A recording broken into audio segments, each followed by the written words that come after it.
নমস্কার বন্ধুরা, ইএনকে চ্যানেলের পক্ষ থেকে তোমাদের সকলকে স্বাগত। আশা করছি যে যেখান থেকে আমার ভিডিওটা দেখছো তোমরা সকলে ভালো আছো। আমরাও সকলে মোটামুটি ভালো আছি।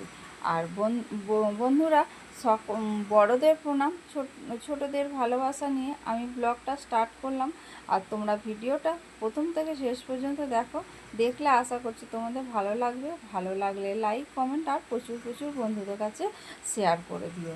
আর এদিকে দেখো, আমার ওদিকে সমস্ত কাজ টাজ সেরে একেবারে আমার তোমাদের তো দেখালাম, আমার পুজো হয়ে গেছে সব কিছু ওদিকে। তারপরে দেখো তো আমি চা নিয়ে তোমাদের দাদা আমি দুজনে মিলে চা খাচ্ছি আর গল্প করছি আর একটু ফোন দেখছি।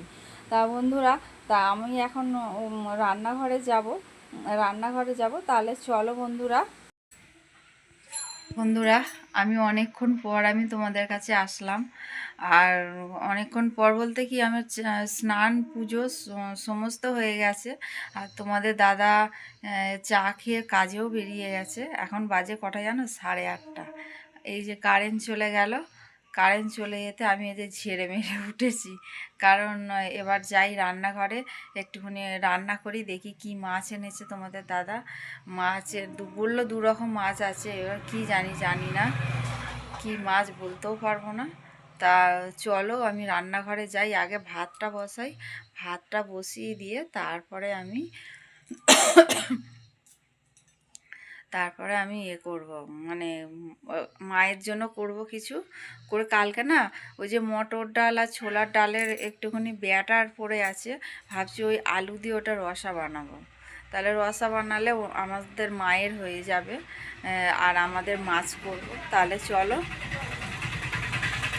আবার হঠাৎ শুনলাম আবার কালকে আমার বোনের নাকি খুব শরীর খারাপ, সে উঠতে পারছে না।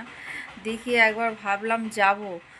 আর তোমাদের দাদাকে বললাম একটুখানি মাছ নালে মাংস যা কিছু আনো, ও রান্না করতে পারছে না, আমি গিয়ে তাহলে একটু দিয়ে আসি আর দেখেও আসি।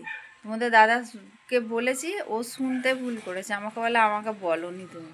আমি ওকে বলেছি কিন্তু ও বুঝতে পারেনি, আমাকে বলে তাহলে আমি বুঝতে পারিনি বলে। তারপরে দেখো কি যা আছে দেখো, যদি হয় তাহলে এখান থেকেই নিয়ে চলে যাও। তা দেখি, দেখা যাক কি হয়। তাহলে চলো বন্ধুরা, রান্নাঘরে যাই, আগে ভাতটা বসাই। ভাতটা বসে আমি না বেশিক্ষণ ডান হাতটা তুলে কথা বলতে পারি না তোমাদের সঙ্গে, ফোনটাকে তুলে মানে এত হাতে লাগে, এই কাঁধের এইখানটা পুরো ব্যথায় হয়ে আছে তো। আর আমাদের কি রান্না করব না করব সব তোমাদের সঙ্গে। আমাদের একজন বলেছিল, এক বন্ধু, যে এমনি দেখালে হবে না, বড়া আলুর রসাটা দেখাতে হবে। তা আমি আজকে বড়া আলুর রসা করছি।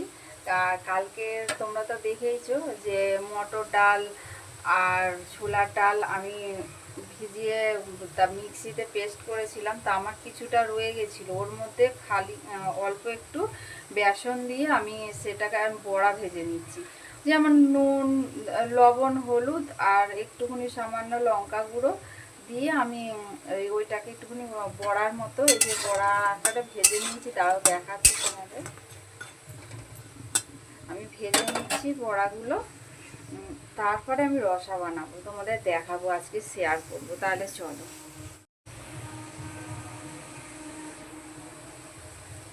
আর বন্ধুরা, ভাত বসিয়ে দিয়েছি।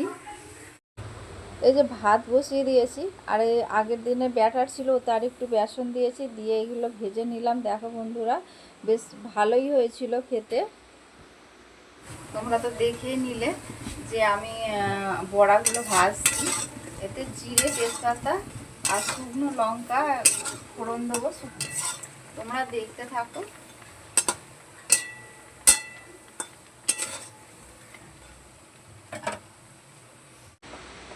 কড়া বসিয়ে দিয়েছি, কড়া গরম হতে তেল দিয়ে দিয়েছি। তেলের মধ্যে দিয়ে দিলাম একটা শুকনো লঙ্কা, তেজপাতা আর গোটা জিরে। দিয়ে একটু ভাজা ভাজা হতেই দিয়ে দিলাম আলুগুলো একটু লাল লাল করে ভাজবো। তার আগে দিয়ে দেবো অল্প সামান্য লবণ আর অল্প সামান্য হলুদ দিয়ে এবার আলুটাকে ভাজতে হবে ভালো করে। ভেজে নিয়ে দেবো টমেটো কুচিটা একটুখানি নাড়াচাড়া করেই তারপরে দিয়ে দিলাম আদা গ্রেট করা। আদাটা একটু নাড়াচাড়া করলাম, তারপরে দিয়ে দিলাম জল। দিয়েই দেখো, দিয়ে দিলাম হলুদ গুঁড়ো, লঙ্কা গুঁড়ো আর জিরে গুঁড়ো আর ধনে গুঁড়ো দিয়ে এবার মশলাটাকে ভালো করে কষাতে হবে। আর বন্ধুরা এই এর মধ্যে তারপরে ভালো করে কষিয়ে দেখো, এর মধ্যে লবণ আর হচ্ছে মিষ্টি দিয়ে দিয়েছি, তারপরে জল দিয়েছি। জল দিয়ে দিলাম। তারপরে ফুটে আসলে আলুগুলো সিদ্ধ হয়ে গেলে পরে আমি ওতে গরম মশলা গুঁড়ো দেবো। গরম মশলা গুঁড়ো দিয়ে আমি নামিয়ে নেব। তাহলে তোমরা বুঝতেই পারলে। আর বন্ধুরা পরেরটুকু আমি আর দেখাতে পারিনি আমি।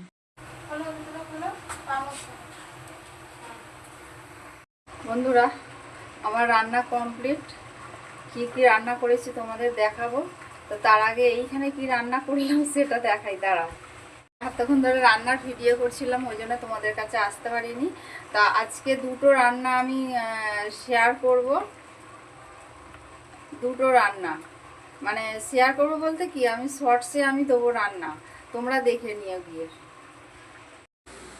আর এই যে দেখো বন্ধুরা, পান্তা ভাত ছিল অনেকটাই, কোয়েল নিয়ে গেছে অল্প, কোয়েলে যতটা লাগবে নিয়ে গেছে, আর অল্প একটু আছে, ওটা আমি খেয়ে নেবো। আর এদিকে দেখো পাবদা মাছের ঝাল করেছি, অসাধারণ। পান্তা হচ্ছে চিরসঙ্গী চিরসাথী, আমাকে সারা জীবন আমাকে পান্তা খেয়েই যেতে হবে, মানে আমার সারা বছর আমাকে পান্তা খেতে। তাও আরও ছিল, কোয়েল খেয়েছে। আজ কোয়েল কদিন হলো পান্তা থাকলে কোয়েল খেয়ে নিচ্ছে, এত গরম পড়েছে ওই জন্য, নাহলেও পান্তা অতটা পছন্দ করে না। তা চলো বন্ধুরা, রান্না করার পর আমি আর তোমাদের কাছে আসতে পারিনি, একেবারে চলে এসেছি দেখো দুপুরবেলা ভাত নিয়ে। এই যে তোমাদের দাদা, আমি আর কোয়েল তিনজনে মিলেই খেতে বসে যাব। তা তোমাদের দাদা আর আমি আগে খেতে বসে গেছি, তারপরে কোয়েল আসলো, মেয়েকে খাওয়াচ্ছিল। তা দেরি হয়ে গেছে, ওই যে আমি কি নিয়েছি দেখিয়েই দিলাম, মাছ নিয়েছি, আর ওই যে তেঁতে চচ্চড়ি করেছিলাম, তেঁতে চচ্চড়ি নিয়েছি। বন্ধুরা এখন বাজে 7টা, সেই দুপুরবেলা ভাত খাওয়ার পর আমি আর তোমাদের কাছে আসিনি, কারণ ডল ঘুমায় তো, সব আলো টালো বন্ধ করে দিতে হয়, ওই জন্য আর তোমাদের কাছে আসিনি।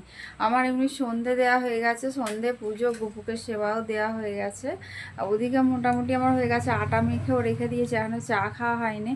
কোয়েল এসছে দোকান থেকে, মেয়েকে খাওয়াতে এসছে, মেয়েটা পড়ে গেল, পড়ে গিয়ে হাঁটুতে লেগেছে।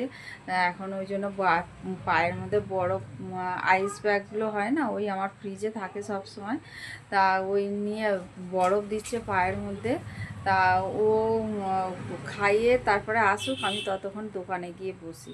তাহলে চলো আমি দোকানে যাই বন্ধুরা, আমাকে এখন সন্ধেবেলা একটু দোকানে গিয়ে বসতে হয় যদি কেউ আসে, ওই জন্য। তাহলে চলো বন্ধুরা, এই যে বন্ধুরা আমি চলে এসেছি পার্লারে, এখন একটু বসি, ও মেয়েকে খাইয়ে তারপরে আসুক, আসলে পরে আমি তারপরে বাড়িতে যাবো, গিয়ে আমি চা। এই যে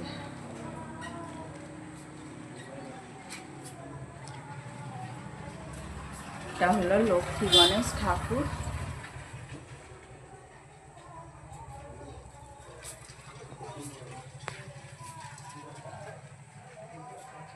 তোমাদের তো এর আগেও দেখিয়েছি আমি, খুব আহামরি নয়, ছিমছাম একদম, যে আহামরি যে আমি করেছি পার্লার করেছি তা নয়, মোটামুটি চলনসই একদম। কোয়েল পার্লার থেকে এসে বললো মা চলো ফুচকা। বন্ধুরা এখন বাজে রাত 10টা 10, আর আমাদের কোয়েল পার্লার থেকে আসলো, এসে আমাকে বলে মা ফুচকা খাবে। আমার জানলা গোড়াতেই দাঁড়িয়েছিল, দরজা গোড়াতে, কোথাও যেতে হয়নি। আর আমাদের এই বাড়ির সামনেই ও বস, ওই ছেলেটা যাওয়ার সময়, যখন ও যায় এখান দিয়ে, তখনই করে দিয়ে যায় যে আমি আজকে এসেছি, মানে ও রোজই বসে, মনে হয় রবিবার দিন বসে না। তা আমাকে বললো মা চলো ফুচকা খাই দুজনে মিলে। আমি বেশি খাইনি, 10 টাকার আমি খেয়েছি, ও 10 টাকার খেয়েছি, দুজনে 20 টাকার ফুচকা খেলাম। ফুচকা খেয়ে ও কোয়েল খাবার করলো, খাবার করে রেখে দিয়ে মেয়ের খাবার করে নিয়ে উপরে চলে গেছে মেয়েকে খাওয়াতে। আর আমি এতক্ষণ ধরে এই ঘরে, এই ছোটো ঘরটায় বসে বসে এডিট করতে করতে পুরো ঘেমে চান করে গেছি।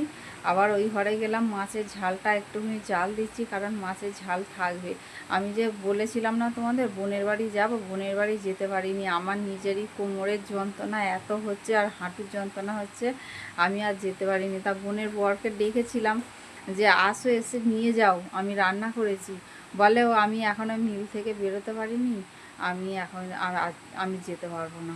ও আর আসলো না, ওই জন্য আবার এখন এটাকে জাল দিচ্ছি, জাল দিয়ে রাখি, দেখি কালকে যদি সকালবেলা যেতে পারি তাহলে আমি চলে যাব সকালবেলা একটু নিয়ে, আর নাহলে আমাদেরই খেয়ে নিতে হবে, আর কি করব, কিছু করার নেই। তা বন্ধুরা, ভিডিওটা আজকে এখানেই শেষ করলাম। তোমাদের যদি ভালো লেগে থাকে তাহলে লাইক কমেন্ট আর প্রচুর প্রচুর বন্ধুদের কাছে শেয়ার করে দিও। থেকো, পাশে থেকো, সঙ্গে থেকো, আর তোমরা ভালো থেকো, সুস্থ থেকো, সাবধানে থেকো। এই বলে আজকের ভিডিওটা রাখলাম। পরের দিনে ডল ডোরা আর আমার সংসার নিয়ে আমি আবার চলে আসবো তোমাদের কাছে। তাহলে চলো বন্ধুরা।